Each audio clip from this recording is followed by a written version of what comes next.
आज आम जानिबा दिस रो व्यवहार विषय रे।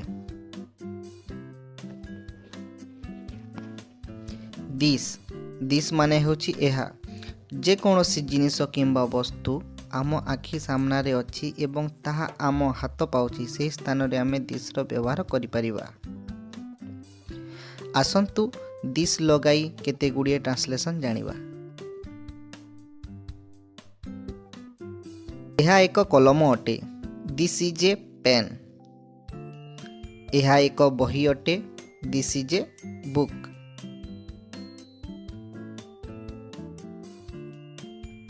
यह एक सेव अटे। This is an apple. यह एक बाघ अटे। This is a tiger.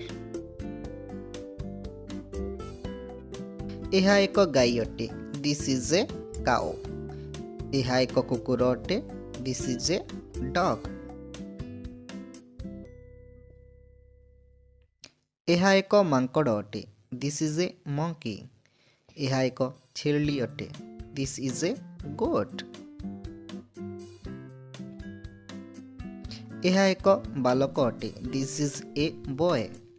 यह एक बालिका अटे। This is a girl.